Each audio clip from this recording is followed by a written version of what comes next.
Imagine for a second that the reality you perceive is incomplete. Clues that contradict all scientific beliefs can be found engraved into vanished landscapes, buried in forbidden manuscripts, and beneath ancient ruins. We will spend the next hour following a trail of irregularities that are both too old to be accidental and too accurate to be coincidental. This is not legendary. Reality is about to be rewritten by these unanswered questions. Is it possible that somewhere on this planet there was once a civilization that did not experience aging, basked in perpetual sunshine, and was immune to sickness and war? I see north, uncharted by old cartographers. Legend has it that this was the original home of a race of beings who possessed intellect, power, and virtue beyond our era, and that it was also the place where the god Apollo rested every year. There is another myth in the extensive library of Greek mythology, one that is less well known but just as bizarre and contentious as Atlantis, Lemurria, or Shambhala. Hypereia, referenced by Herodotus and other historians, Pindar and other poets, and throughout the course of innumerable old documents. Not only that, but Hypereia was real. It resounded like the last vestige of an ancient culture, possibly older than any recorded in human history. Despite Hypereia's lovely temperature and haphazard landscape, it is the people who live there who make the world unique.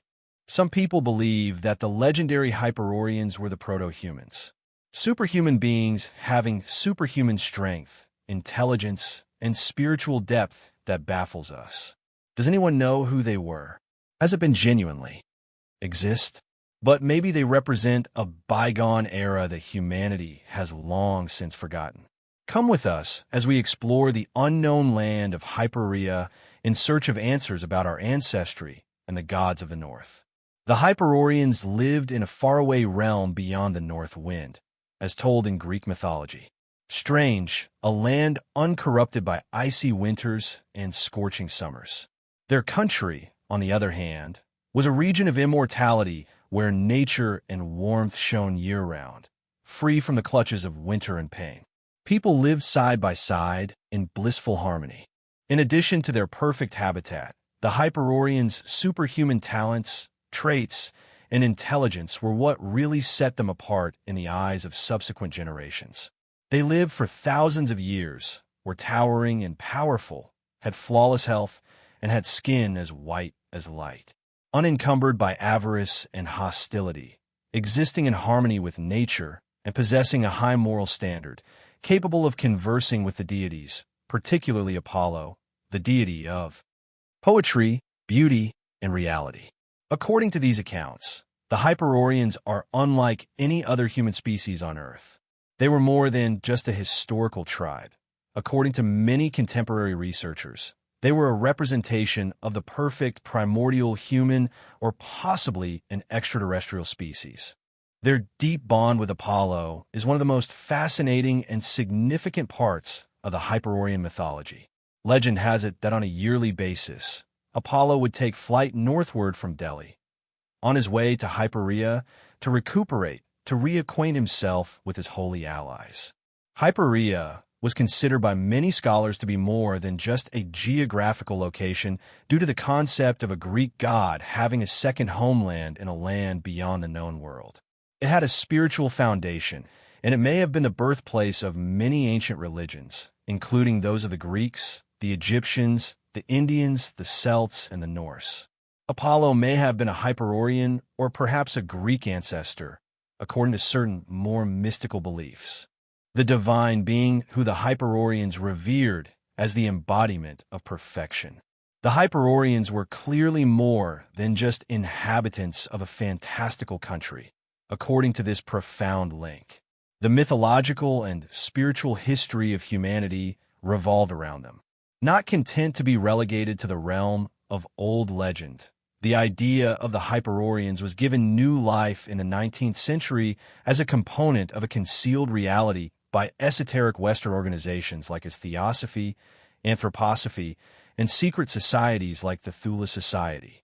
Helena Blavatsky, who established one contentious notion put forth by Theosophy, was that Before Lemura and Atlantis, there was a second root race of humans called the Hyperorians. Their legend has it that they resided in the Arctic at a period when the planet's axis was still in its apogee, enjoying a mild and verdant climate.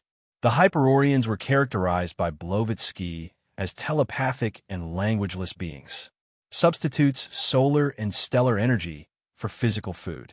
Not gender-segregated like contemporary people, but more akin to power and illumination. The first race to use willpower to shape reality and command the material world. According to these theories, after the collapse of Hyperia, whether due to Earth's axial shift or a cosmic catastrophe, the Hyperorians didn't disappear completely.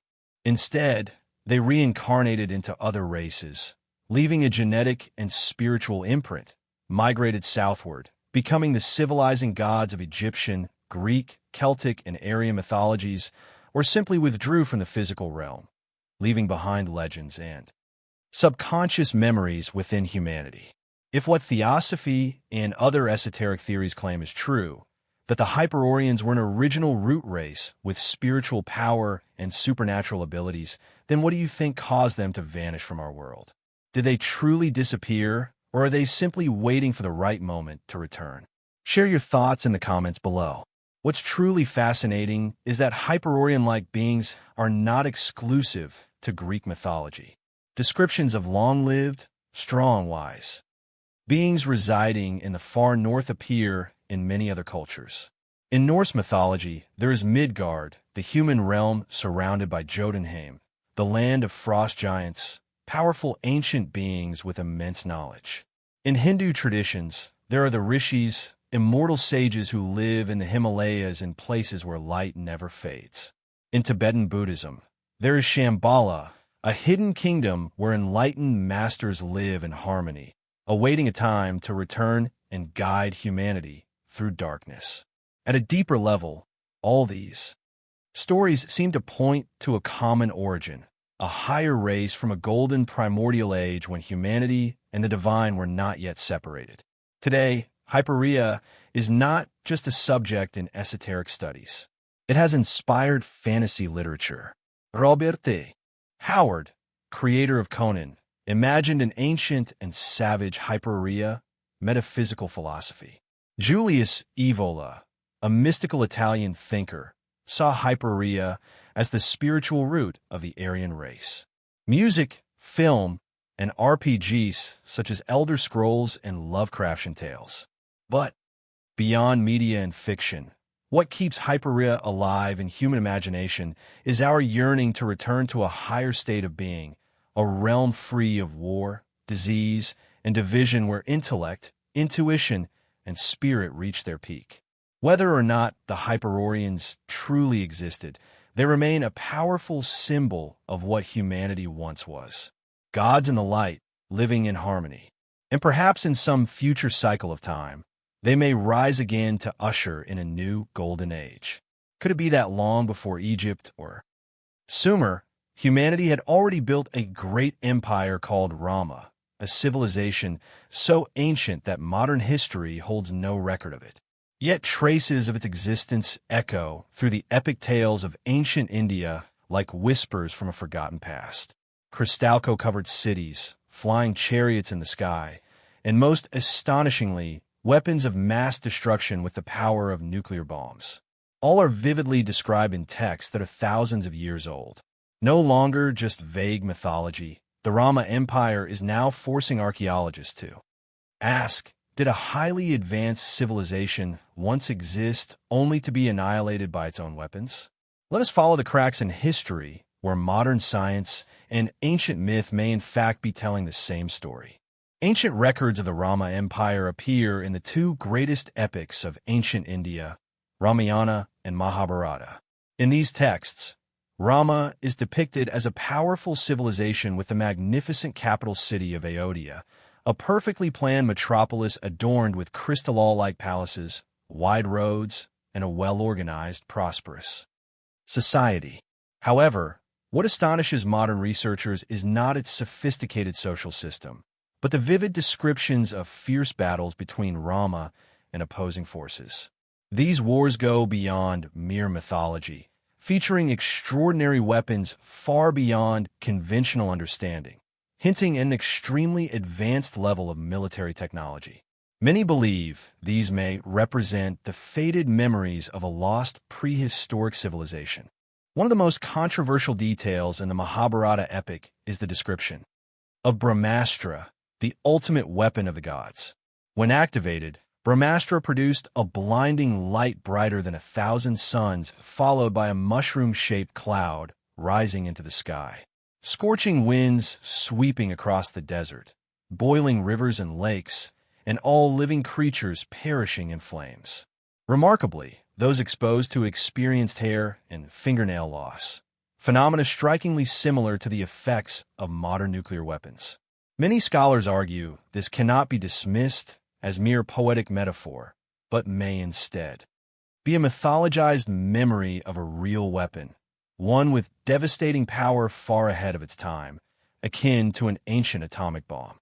The descriptions in the Mahabharata about the aftermath of the Brahmastra weapon have astonished many due to their striking resemblance to modern nuclear explosions. Blinding flashes, scorching heat, toxic winds, and symptoms like hair loss and burned skin. All are clear indicators of radiation exposure, something humanity only witnessed after the disasters of Hiroshima and Nagasaki in 1945. Yet the Mahabharata recorded these details thousands of years earlier, prompting researchers to ask, could this be more than literary fiction?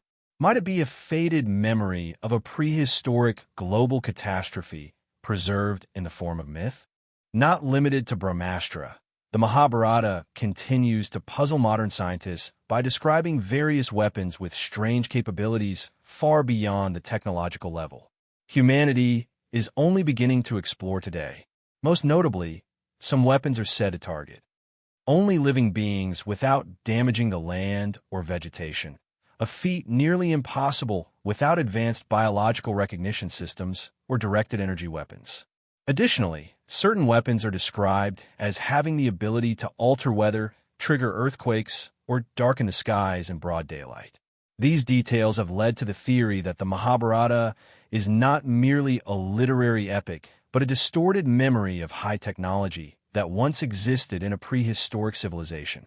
Today, as modern science begins to explore weather modification, EMP, electromagnetic pulse, weapons, and focused energy beams, the descriptions in this ancient text become even more thought-provoking.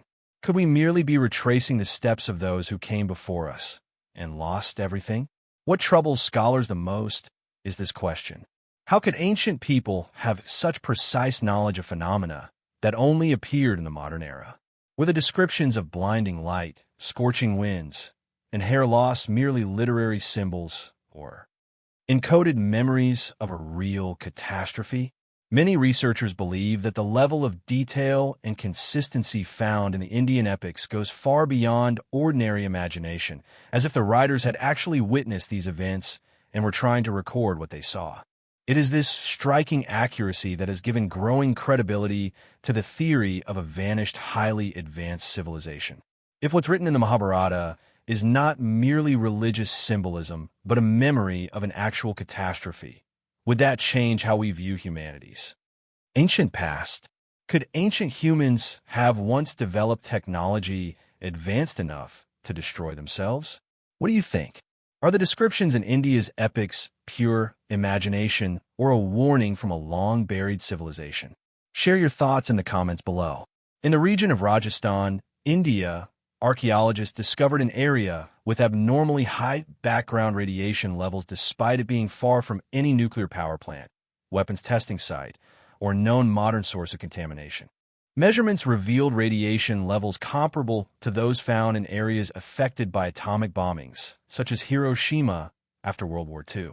Strangely, no clear scientific explanation has been provided for this phenomenon. The existence of this radioactive zone in the heart of India, alongside descriptions in the Mahabharata of explosions with nuclear-like destructive power, has led many to believe that a massive explosion may indeed have occurred in ancient times, possibly the remnant of a high-tech war now buried by time. One of the most intriguing elements found in ancient Indian texts is the depiction of vimanas, flying chariots, described not merely as mythological symbols, but with details that closely resemble actual mechanical vehicles. Ancient manuscripts mention multi-tiered structures, central reactors, and even energy generated from spinning mercury. Descriptions so specific that they have astonished many modern researchers. This level of detail has led some to propose that Vimanas were not imaginary, but perhaps real aircraft that once existed later mythologized over time as the divine vehicles of gods. If the Rama Empire truly existed and once possessed technology far beyond its time, then its downfall may very well have come at its own hands. The ancient epics speak not only of war, but also emphasize fierce conflicts with other powerful forces such as Atlantis or Lemura, names often linked to theories about long-lost advanced civilizations. In this context, the fall of Rama could have been the result of a global technological war or the unchecked use of devastating weapons beyond human control. This may well be a forgotten historical lesson preserved in the form of myth to warn future generations about the dangerous limits of technological advancement. Though no conclusive evidence exists, the alignment of ancient descriptions, modern scientific phenomena, and unexplained archaeological findings makes it difficult to dismiss. Rama Empire may indeed be a lost civilization buried under the dust of time. Its memory, surviving through epic poetry and myth under the guise of gods and eternal wars. Before the pyramids, before the mighty pharaohs, and even before history was written in symbols, the ancient Egyptians spoke of a first time, a time when gods walked among men. Cosmic order was established and knowledge was bestowed by beings beyond comprehension. They called it Zepi the first time, but what makes Zep truly fascinating is not just the myth itself. Many modern scholars believe it's more than just legend. It may be a faint memory of a prehistoric civilization erased from existence.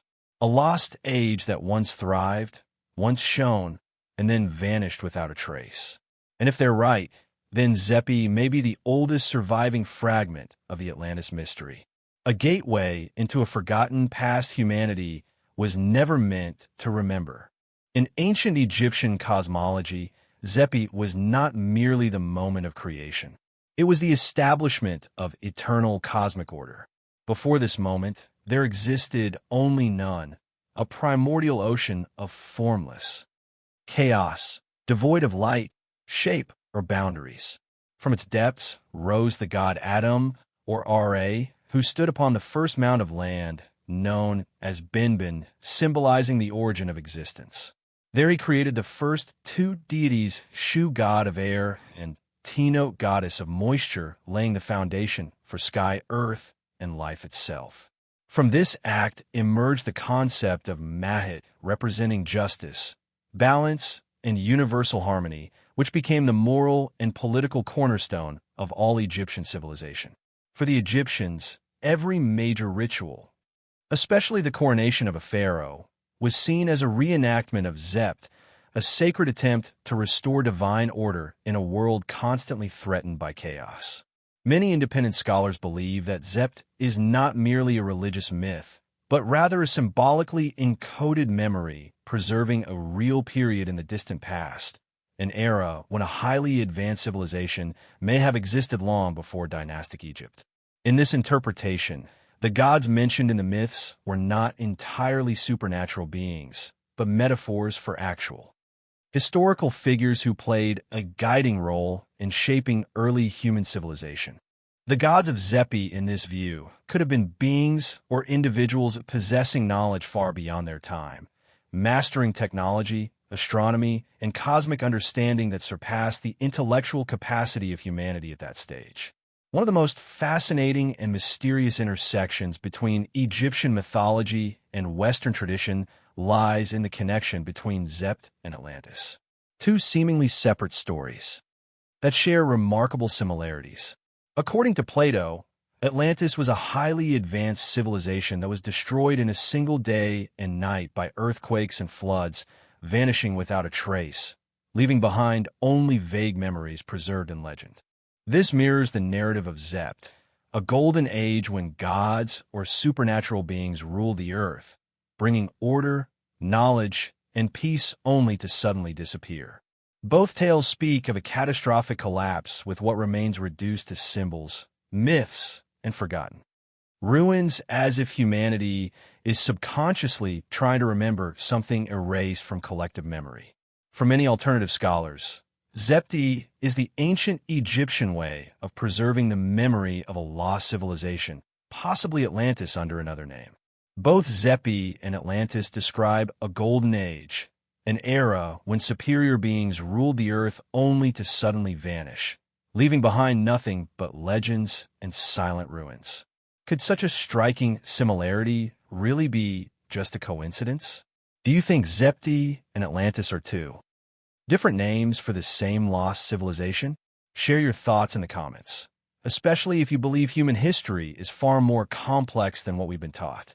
One of the most controversial yet fascinating theories about Zepti comes from researchers such as Graham Hancock, Robert Bovell, and John Anthony West. They propose that monumental structures like the Great Pyramid of Giza and the Sphinx may be far older than mainstream archaeology suggests, not built around 2500 BCE, but possibly dating back to the end of the Ice Age, 10,000 B.C. Their argument centers on the distinct signs of water erosion found on the body of the Sphinx, marks that could not have formed in Egypt's arid modern climate, but are consistent with a much wetter period thousands of years earlier. Strangely enough, this time frame also coincides with Plato's date for the fall of Atlantis, fueling the hypothesis that Zept and Atlantis may both reflect memories of a lost global civilization, one that achieved extraordinary advancement before being wiped out by an unknown cataclysm. A remarkable detail found in ancient Egyptian texts is the mention of divine kings and their successors, known as the Shemsu, meaning followers of Horus. King lists such as the Turin Canon and the Abydos list clearly state that these beings ruled Egypt for tens of thousands of years, long before the beginning of the First Dynasty. This timeline far exceeds what mainstream archaeology accepts and is often dismissed as pure mythology. However, according to some scholars who support the Atlantis hypothesis, these records are not fictional tales but encoded historical memories. They suggest that these divine kings may have been survivors of a global cataclysm, carrying ancient knowledge and rebuilding society in the Nile Valley, laying the foundation for what would become the great civilization of ancient Egypt. One of the most astonishing aspects of Zepi is that it is not unique to Egyptian culture.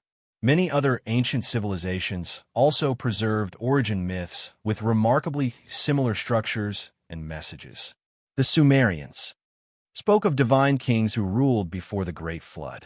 In India, the Satya Yuga is described as the purest age in the cosmic cycle, where humans lived in complete harmony with nature and spiritual truth.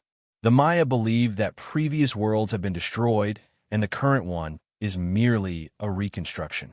Even the Bible mentions the Nephilim, giant beings of divine descent who lived among humans. All these legends, with their striking parallels in motifs, structure, and symbolism, may represent fragments of a collective global memory, a shared Zept echoing through time and across cultures. If Zept truly reflects a civilization that once existed, then that civilization may have possessed knowledge far beyond the capabilities of modern humanity. They may have mastered ultra-advanced construction techniques, astronomical observation, and calculation with astonishing precision, and even an understanding of Earth's energy lines, something modern science is only beginning to explore. Furthermore, some theories suggest they had profound insights into the soul, reincarnation cycles, and the multidimensional nature of the universe. This knowledge may have been encoded in pyramids, ancient texts, and religious rituals, hidden within symbolic language that humanity today has yet to fully decipher.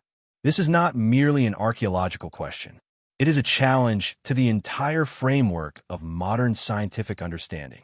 The main reason is the lack of scientifically accepted archaeological evidence. Such structures may be too ancient for radiocarbon dating or may have been destroyed by time.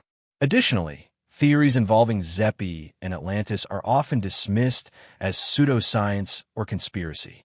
However, the sheer number of independent yet eerily similar legends around the world continues to challenge the notion that mainstream history has all the answers. Zepi, whether a memory, a myth, or a lost truth, raises a profound question for modern humanity. If that was the first time, then are we now living through another great cycle of civilization? Will the world we build today one day exist only in symbols, myths, and stone ruins? Zept is not just about the past. It's a reminder of the fragility of historical memory and the cyclical nature of human civilization. Before writing, before the wheel, before the first seed was ever sown, in a seemingly barren region of southeastern Turkey, buried beneath layers of earth for millennia, lies a mystery that has stunned the entire archaeological world. A structure that shouldn't exist yet undeniably does. Its name is Gobasi, an ancient stone temple built long before humanity discovered agriculture. This is no ordinary ruin. Gobasi stands as a direct challenge to everything we thought we knew about human history. Massive stone pillars, each weighing tens of tons, were erected and intricately carved, all during an era when humans were supposedly still living as simple hunter-gatherers. Could it be that we've been entirely wrong about the origins of civilization? Is it possible that belief, religion, and spiritual connection appeared before villages and farming ever existed? Gobasi is not just a temple. It is the key that unlocks a deeply buried chapter of the human past, a culture that came before civilization itself. Göbekli Leap has been dated to over 11,000 years ago, around 9,600 BCE. A time when most of humanity was still living as hunter-gatherers with no written language, no wheel, no domesticated animals, and no agriculture. And yet, under these primitive conditions, they built a massive and complex stone structure, something that later civilizations would take millennia to achieve. It's a paradox that dares to provoke. Why would prehistoric people build such a colossal temple? And more intriguingly, how were they able to move, sculpt, and erect stone blocks weighing tens of tons without any known technology? One of the most astonishing aspects that has made Göbekli Leap a global sensation is its extraordinary stone architecture, far beyond the capabilities of any known Stone Age society. The site features dozens of circular structures, each arranged with 10 to 12 T-shaped stone pillars, standing up to 5 m tall and weighing between 10 to 20 tons. Remarkably, these massive stone columns are not crude, but were precisely carved from single blocks of stone, then elaborately decorated with animal figures, abstract symbols, and even strange humanoid shapes. Some of the pillars feature carved human arms wrapping around the stone, creating the appearance of giants turned to stone, a motif completely unprecedented in any previously known prehistoric site. The carvings, lions, foxes, snakes, wild boars, aurochs, deer are not merely decorative. They may carry deep ritualistic meaning, symbolizing supernatural forces or the spiritual beliefs of that era. Most notably, the architectural layout of these stone circles reflects deliberate planning, possibly aligned with astronomical cycles or the rising sun, indicating a surprisingly advanced understanding of early astronomy. All of this was achieved without wheels, pulleys, or metal tools, making Göbekli a timeless marvel that challenges all conventional perceptions of prehistoric human capability. If hunter-gatherers were capable of building something this massive and sophisticated, how many other cultures might still be buried beneath the earth, waiting to be discovered? Do you think Göbekli is a one-of-a-kind mystery, or just the tip of a forgotten civilization? Share your thoughts in the comments below. One of the most shocking discoveries is that there's no evidence of farming, permanent settlements, or cooking activity in the area around Göbekli. This strongly suggests that the people who built it did not live there, but instead traveled to the site for rituals, religious gatherings, or communal ceremonies. This flips our understanding of civilization upside down. We once believed that humans first settled down, developed agriculture, then built temples and society. But Göbekli suggests the opposite. Religious belief may have been the driving force that brought people together, leading to the birth of civilization itself. Building such massive stone monuments required huge amounts of coordinated labor. This implies the existence of a highly organized society with division of labor, leadership, and specialized skills in stone carving, all of which likely emerged before villages and farms. Could Göbekli have been a gathering point for multiple ancient tribes? A place where they came together to worship and unify spiritually? If so, the site may have been a kind of United Nations of the Stone Age where culture, belief, and early human identity were first forged. Nearly all of Göbekli's pillars are covered in vivid animal carvings. Foxes, snakes, birds, and unidentifiable creatures. This was an artistic whim. Many researchers believe each animal symbolized a spiritual force, a deity, or a concept related to life, death, and the cosmos. One popular theory suggests that the stone circles functioned as ritual arenas where souls, nature, and gods converged. Others speculate that the animal symbols reflect astronomical meanings, representing constellations much like Babylonian or Egyptian mythology that appeared thousands of years later. If that's true, Göbekli could be the birthplace of astrology and organized religion. One of the most mysterious aspects of Göbekli is not how it was built, but why it was deliberately buried by the very people who created it. After more than 1,000 years of use, all of its stone circles were carefully filled in with earth and rubble, not due to natural disasters, war, or structural collapse. There are no signs of destruction or abandonment. Everything points to a ceremonial act, as if they wanted to seal off a sacred space. This raises a series of unanswered questions.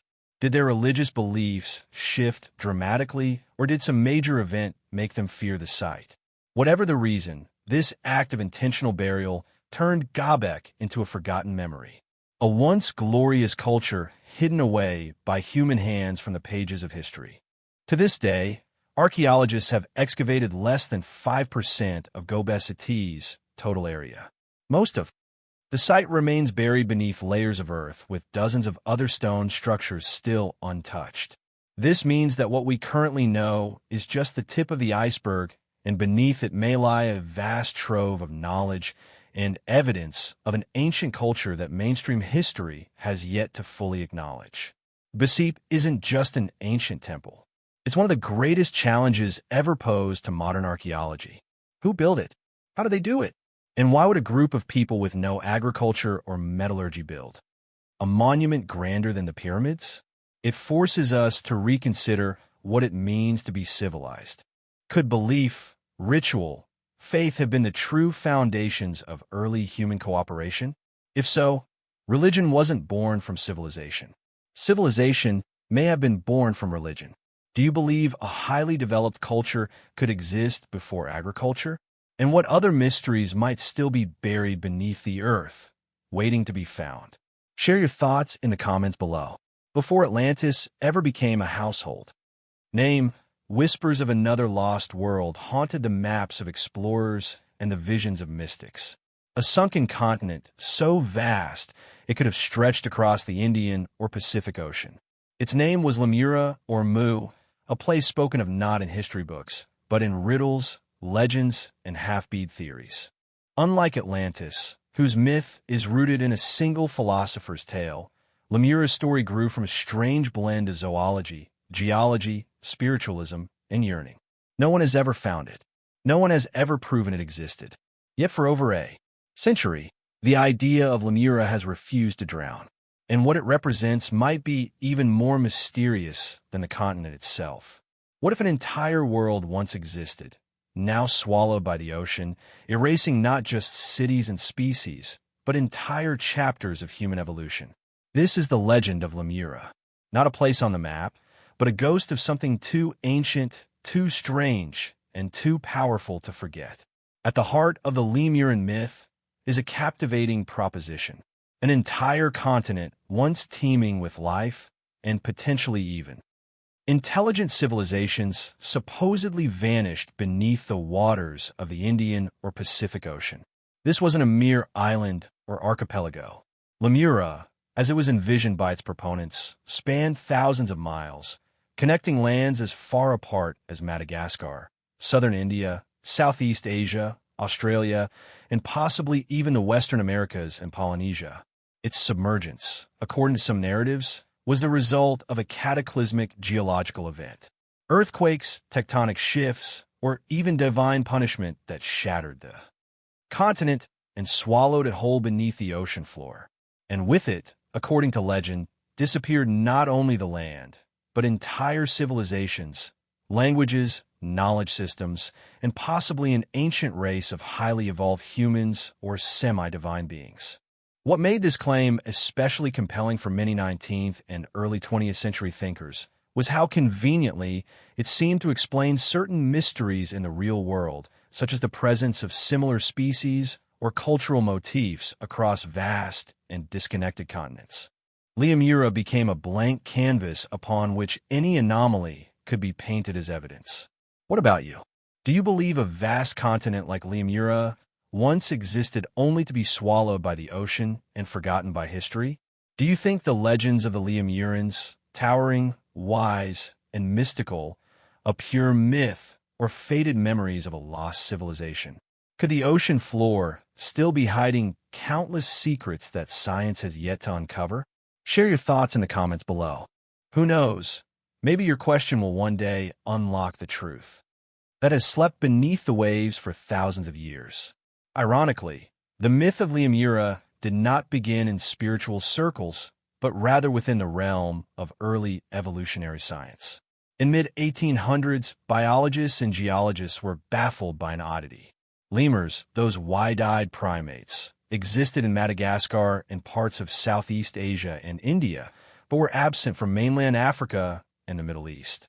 Lacking knowledge of continental drift or plate tectonics of the time, some scientists posited that a land bridge or sunken continent must have once connected these regions, allowing the animals to migrate. Thus, Philip Sclater, a zoologist in 1864, coined the term Lemura to describe this hypothetical landmass. Though his intentions were purely biological, the word quickly escaped the realm of science and took on a life of its own. As the theory of plate tectonics gained traction in the 20th century, Slater's hypothesis was rendered obsolete. The drifting of continents over millions of years, a concept then unknown, provided a better explanation for species distribution. But by that point, the name Lemura had already been absorbed into esoteric philosophies where it was transformed from a zoological curiosity into a mythical utopia. It was in the mystical writings of Madame Helena Blavatsky, founder of the Theosophical Society, that Lemura was reimagined as a cradle of early humanity, a place where a third root race of beings once thrived. These Lemurans, according to Blavatsky and later mystics like James Church, were not just ordinary humans. They were said to be towering, telepathic beings, spiritually advanced and physically distinct, capable of communicating without speech, building massive temples, and channeling universal energies. Some versions of the myth claim the Lemurans were androgynous. Others describe them as possessing 4 arms, golden skin, or even the ability to live underwater. They were portrayed as the precursors to the Atlanteans and ultimately to modern humans, having achieved an ideal balance between spiritual enlightenment and technological sophistication. Church Ward, a British-born occultist and author of The Lost Continent of Mu, 1926, went even further, claiming that Mu was the true origin of all civilizations, a continent larger than South America that extended from Hawaii to Easter Island to Fiji. He argued that Mu was the motherland of mankind, destroyed 12,000 years ago by volcanic upheavals, leaving behind only scattered memories and stone ruins. From a scientific standpoint, there is no credible geological or archaeological evidence to support the existence of Lemura or Mu. The Earth's crust, oceanic geology, and plate tectonics have been extensively mapped and studied. No lost continent of that magnitude has been detected under the Indian or Pacific Oceans. Modern science has explained the biological anomalies that first gave rise to Lemura through continental drift and genetic migration patterns. Despite this, belief in Lemura persists, especially in New Age circles. Some claim to receive telepathic transmissions from Lemuran spirits or believe that Mount Shasta in California houses a secret inner Earth Lemuran city called Telos. Crystal healing, energy work, and spiritual ascension movements often include references to Lemuran crystals said to contain ancient wisdom encoded in light. Lemura has taken on a symbolic role in modern media. It appears in science fiction novels and films, anime and manga video games such as Final Fantasy and Assassin's Creed, even alternative history documentaries. Why does Lemura endure? Perhaps because it taps into a universal longing. The idea that there was once a pure and enlightened world before the corruption of modern civilization. A lost Eden, a forgotten wisdom, a world destroyed not necessarily by natural forces alone, but by human arrogance, spiritual decay, or cosmic balance. It also offers a kind of mythic reset button. If Lemura existed once, maybe it could exist again. Or maybe somewhere deep beneath the ocean, a fragment of its truth still waits to be uncovered. In the end, Lemura is not just a legend of a sunken continent. It is a reflection of our deepest questions. What came before us?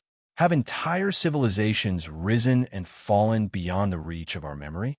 Can history be completely erased by nature's fury? While science may dismiss Lemura as a flawed 19th century theory wrapped in fantasy, its enduring appeal lies in its ambiguity. It sits between myth and misinterpretation, between wonder and wishful thinking. And perhaps that's why it survives, because not knowing keeps the legend alive. Buried deep within ancient scrolls lies a story so forbidden it was erased from history and from the Bible itself. A tale of divine beings who defied heaven, shared forbidden knowledge, and built a secret civilization on Earth, one far more advanced than anything mankind had ever seen. They were called the Watchers, celestial guardians sent to observe, not interfere. But they broke the rules. They fell in love with human women, fathered a race of hybrid giants, and passed down divine technologies no human was ever meant to wield.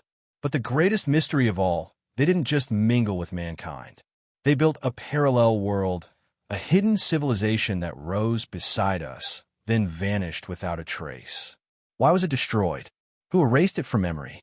And what fragments of it still remain, hidden in plain sight? This is the forgotten legacy of the Watchers. Hidden behind the veil of time and scriptures excluded by mainstream religion lies a bold, yet captivating hypothesis that alongside human history, there once existed a parallel civilization not built with bricks and stone, but forged from forbidden knowledge bestowed by supernatural beings known as the Watchers. These fallen angels, originally from the heavens, did more than just observe. They secretly passed down knowledge far beyond the understanding of their time. Astronomy at a cosmic scale, advanced medical science, intricate metallurgy, ancient spiritual rituals, and a symbolic language system capable of resonating with the very structure of the universe. This was not mere enlightenment. It was a transfer of wisdom between two realms of existence, the divine and the human. Imagine a culture where star charts mapped galaxies invisible to the human eye, where alloys were smelted using techniques still beyond the reach of modern science, where surgical procedures were performed with a precision modern medicine can only dream of, and where writing itself was not just communication, but a key to unlocking levels of cosmic consciousness. These descriptions don't come from a single civilization. They appear repeatedly from Mesopotamia and Egypt to Sumer and the pre-Columbian Americas. All of them tell of sky gods, beings who descended to enlighten humanity. So the question remains, are these mere coincidences of mythology or fragments of a collective memory of a civilization that once truly existed then was buried because it was never meant to survive? So if the Watcher civilizations truly once existed, what caused them to be wiped from human history? Are we living atop the ashes of a forgotten super civilization? Or is it all just mythology born from fear and hope? What do you think about the civilization of the Watchers? A hidden truth erased from history, a spiritual symbol that evolved into religion or ancient imagination taken too far? Share your thoughts in the comments below. Your theories might help uncover more missing pieces of humanity's forgotten past. According to the Book of Enoch, the civilization of the Watchers did not exist openly among humanity. It was deliberately concealed, as if the human world was never meant to know it existed. They hid atop treacherous mountain peaks in remote valleys or deep within the earth, places no one dared to reach. Some modern scholars even speculate that this civilization might have existed in an interdimensional form separated from physical reality, much like modern theories of multiverses and extraterrestrial beings. It was not only advanced in terms of technology, but also sacred and intentionally isolated, designed as a mirror image of heavenly architecture kept far from earthly corruption, temples aligned with star constellations, libraries containing cosmic knowledge, and schools that educated both humans and their hybrid Nephilim offspring. These were not built for sharing, but for protecting knowledge from misuse, and that is what made the civilization so dangerous, because what they held was not merely information, but technology infused with divine will. The central issue, according to the Book of Enoch, lies in this: the knowledge that the Watchers passed on was never meant for humankind. By sharing those sacred insights, they disrupted the cosmic order and caused an imbalance in divine will. Humanity, still immature both morally and spiritually, quickly abused this knowledge, creating weapons of destruction, interfering with the natural order, and recklessly manipulating spiritual dimensions. Worse still, the offspring of the Watchers, the giant beings known as Nephilim, gradually became violent rulers, spreading terror, destruction, and chaos across the earth. The planets seemed to groan beneath the weight and tyranny of their presence. And then came the divine judgment. The Watchers were condemned to be imprisoned in the depths of the earth for 70 generations, awaiting their final reckoning. It wasn't humankind, but divine will itself that erased their civilization. Earthquakes, fire from the heavens, and great floods, all purging catastrophes, struck simultaneously. Cities were buried, artifacts destroyed, and knowledge wiped clean from human memory. The great flood mentioned in Genesis may not have been a mere natural event, but rather a deliberate reset designed to eliminate the forbidden bloodlines and extinguish civilizations that were never meant to exist. Although the civilization of the Watchers is believed to have been wiped out, strange traces still remain scattered across the earth. Gigantic stone ruins built with techniques far beyond the capabilities of the Bronze Age. Structures aligned with astronomical principles and mysterious symbols that match the descriptions in the Book of Enoch. All seem to whisper of a hidden past. From the ancient site of Gobseep to the 100-ton stones of Baalbek, from the underground city of Doringwiu to the massive geoglyphs of Nazca. Could these be the last remaining outposts of the Watcher civilization? Perhaps their society was not entirely destroyed, but simply buried beneath layers of time and a silence that was never accidental. Though punished and erased, fragments of the Watcher's knowledge seem to have silently survived through the currents of history. Alchemical traditions, the Hermetic mystical schools, secret societies, and Western esoteric systems all claim descent from a lost source of ancient knowledge. Some secret organizations even believe that the bloodline of the Watchers has been preserved, hidden within families entrusted with safeguarding relics and truths that the world is not yet ready to receive. Modern theories go even further, suggesting that the Watchers never truly vanished. They may still exist as spiritual entities or dwell within dimensions beyond human perception. Some believe that if humanity once again seeks the forbidden fruit of knowledge, their civilization could be reborn and the ancient mistake repeated. The most haunting question remains: Were the Watcher civilizations erased not only physically, but also from memory on purpose? Religious councils omitted Enoch from the biblical canon. Ancient sites were destroyed, repurposed, or dismissed as myth. Theological authorities label these stories heretical. It seems as though something or someone wants the world to forget. Yet Enoch's words remain. They speak not just of a lost society, but of a warning. When beings of divine origin break sacred laws to uplift mortals, the consequences ripple through time. And if their civilization could fall, so could ours if we walked this same path of hubris, arrogance, and forbidden knowledge. Long before the Great Flood drowned ancient lands and erased entire chapters of human history, there may have stood a civilization so advanced, so enigmatic that it defies everything we thought we knew about our past. Not a myth, not mere legend, but carved into the oldest tablets on Earth, hidden between uniform lines and divine epics. We call them the Sumerians, the architects of writing, law, and the first great cities. But buried deeper still is a darker, more mysterious version. The antediluvian Sumerians, said to have reigned in an age before history officially began.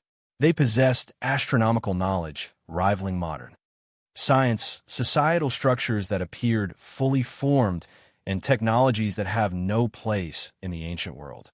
Were they the first or the last remnants of something even older?